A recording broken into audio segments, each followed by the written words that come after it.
Good afternoon, Carmel. Today is September 11th, 2018. I'm Juan. And I'm David. On today's show, we will remember the tragic day known as 9/11. So don't go anywhere. Stay tuned for today's episode of Total Recap.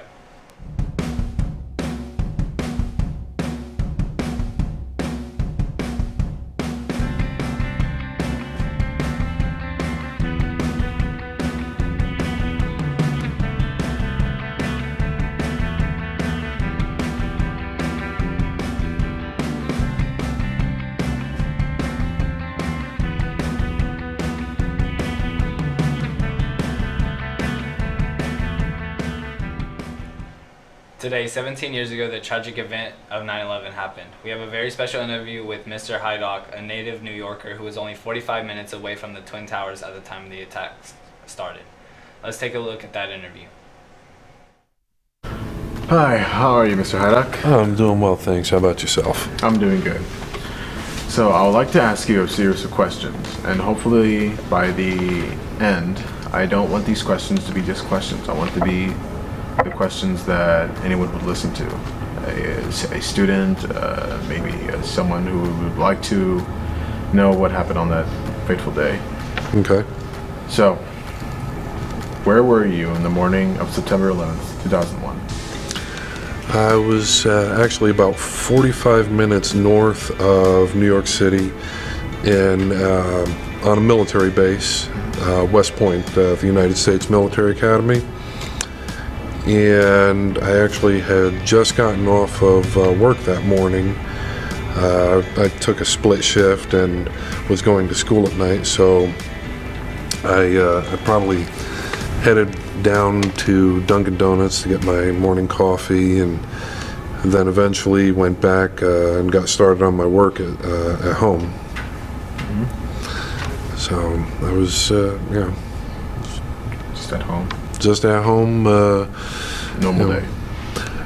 What seemed like a normal. What seemed like a normal day, and going through, started flipping through the channels, and something kind of caught my eye.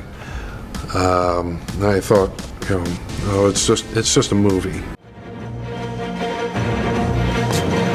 It's 8:52 here in New York. I'm Bryant Gumbel. We understand that there has been a plane crash on the southern tip of Manhattan. You're looking at the World Trade Center. We understand that a plane has crashed into the World Trade Center. We don't know anything more than that. We don't know if it was a commercial aircraft. We don't know if it was a private aircraft. We have no idea how many were on board or what the extent of the injuries are right now. I remember, seeing this same image over and over again, and just finally stopped, changing through the channels, and just sat, and I was stunned. Roughly after 8:30, we were informed, as well as the rest of the United States, that there was an attack. The North Tower of the Twin Towers was hit. A little while later, the South Tower was hit. I remember thinking to myself, man, this is no good. I need to go ahead and get my brothers. I need to get my nan, because we lived on a military base. I figured the best place to be for any type of protection was to go ahead and be on that base. And did you know anyone specifically working on those towers? My Aunt Kim, her brother Henry, was on the 67th floor of the North Tower. Fortunately, he was able to escape. He actually helped a few of the folks from his office out of the building as well. My uncle, he worked in Lower Manhattan as well. He was on the last train to kind of stop right before the tunnel beneath the towers. They evacuated the train. I found that out. It was probably about 11 o'clock that night when we were actually finally able to get in touch with him. got several friends that are NYPD, FDNY. Some of them sadly didn't make it. How did your personal life change? I think the biggest changes were just kind of being mindful, being, very, very cognizant about my surroundings. One of the big things that, working as a civilian for the Department of the Army, one of the big things is operational security. And immediately after the attacks, normally where you would see 1 to 2 MPs on a gate entering the base, you would see now a minimum of like 6, and these guys were, in full gear, full battle rattle, their sidearm pistols, the full M16s, locked, loaded. I mean, you just had to take that extra security. Like I know myself, I kind of, just almost became numb, because it was a huge, huge part of the city, a part of New York. I mean, I even remembered, I would think back to when I was younger, and my uncle, he took me up on the observation deck of the North Tower. Mm-hmm. And just being able to see forever, it was incredible. And I mean, I think to this day, my kids, they'll never experience that. It's surreal. It really is. How do you feel on this 9/11 today? Sad. I feel hurt, because I mean, I've lost quite a few friends due to the events. I feel thankful that my family members made it, and fortunate that they made it while so many others sadly didn't. I mean, I know that a lot of folks say never forget, but I'm hoping for not so much of a forgetting, but for an easing of the emotions that come along with remembering. I mean,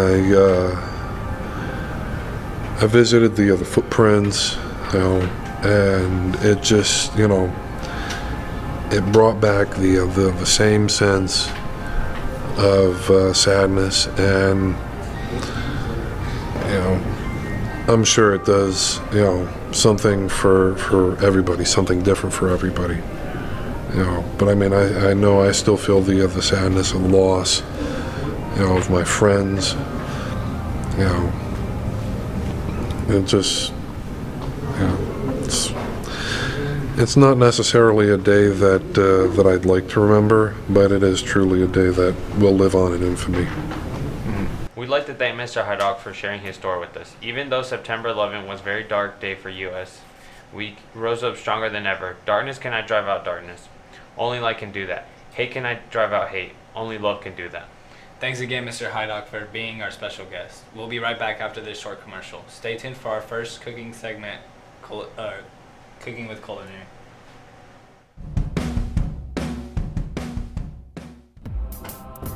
Come on, Henry. Yeah.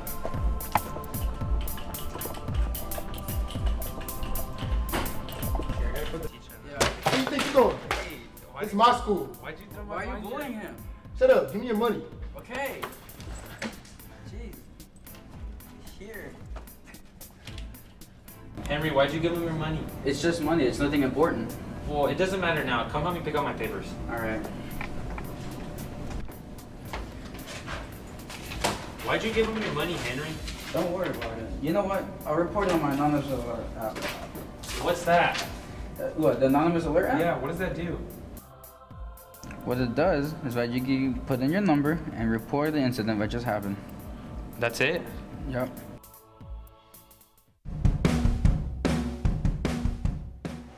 Now we will go to our weather team for today's weather.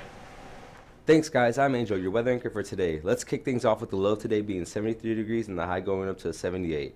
With 70% chance of rain today, we should be expecting temperatures to keep going down as we're approaching the well-needed fall time. As for the rest of the week, everything will be looking pretty similar. And now updates on the hurricanes. Hurricane Florence has forced over 1 million people to evacuate in the coastal regions of Virginia and in North Carolina and South Carolina. Let us hope everyone makes it out safe and secure. Now to wrap things up with our fact of the day. Right-handed people live on average 9 years longer than left-handed people do. I'm Angel, back to you guys in the studio. Thanks so much for that weather report. Now we'll go to our sports team for a quick sport update. What's poppin', College Tigers? I'm Michael. And I'm Adrian. And we got some tea about some sports. In professional sports, the New York Jets rookie quarterback Sam Darnold becomes the first quarterback to win by 31 points in his first career start since Tom Brady. Also, in John Gruden's first game back on the Raiders, the Rams showed no mercy, winning 33-13. In high school sports, Connell Volleyball has a game today versus the Woodlands. But there's another football game this Friday, so come out and show some Tiger pride. All right, that's all from us. Back to you guys. Today we have our first episode of Cooking with Culinary. Check it out. Hi, welcome to Cooking with Culinary. I'm Claire. I'm Byron. I'm Elizabeth. I'm Tyde. And since Labor Day weekend just ended, we are doing a little celebration by making a banana split ice cream sundae. A little bit of history about it is this pharmacist named David, he came up with the idea of chocolate, vanilla, and strawberry banana split sundae. And in 2004, we celebrated the 100th anniversary of it. The first step is to slice the banana in half.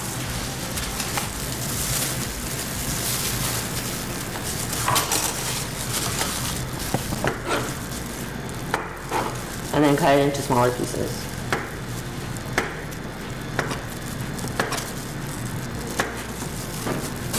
And then put them alongside the dish.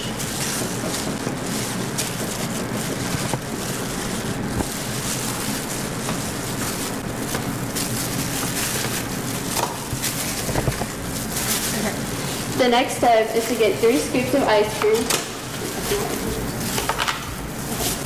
We have strawberry.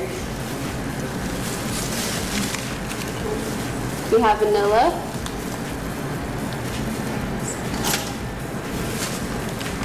And we have chocolate.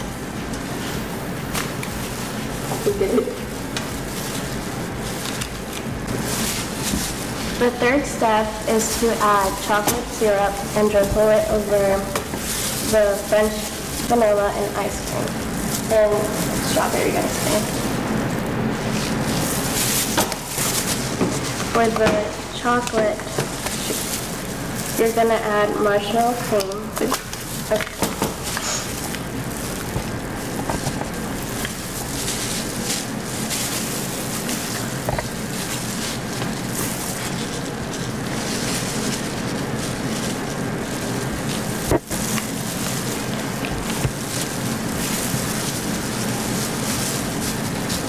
The last step is to add sequence. I like the final touches. So first you're going to get the whipped cream.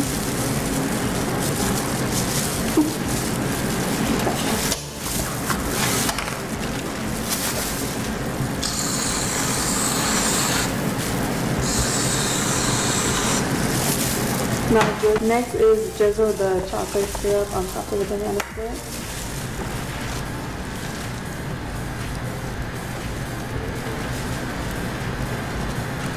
You can add caramel if you like.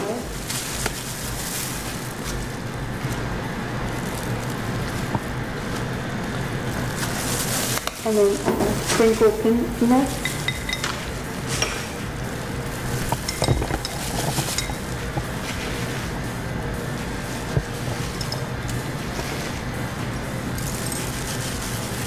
And then top it with the cherry.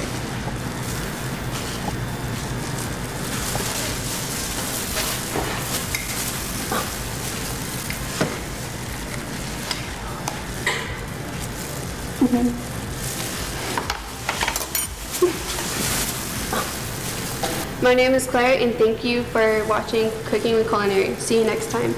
A special thanks for Culinary for inviting us into their kitchen and giving us ice cream. We'll be right back with some upcoming events here after these commercials.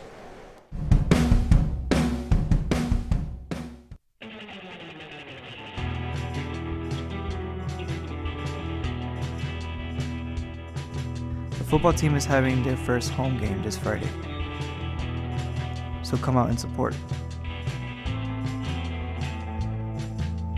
Tickets are on sale in the athletic office until 2 o'clock on game day. $4 for students, $7 for adults. If you purchase at the gate, all tickets will be $8. People think I'm trash, but they're wrong. Today I'm just an aluminum can, but one day I could be a stadium.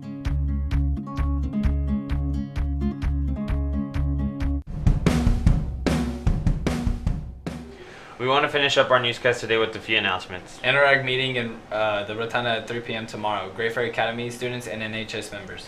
Better Than Therapy Book Club. Their first meeting will be held tomorrow in room 122. Tomorrow, senior boys will be taking pictures, and Thursday is senior girls. Our club meets today in room 131 at 2:45. Don't forget to bring your $5 to join for the year. If you are interested in being a future teacher, meet in room 522 in the Rotunda tomorrow after school. Fellowship of Christian Athletes will be meeting Thursday morning at 6:40 in the CCC. Once again, thanks so much for watching. Make sure to follow us at KTIG News on all social media and subscribe to our YouTube channel.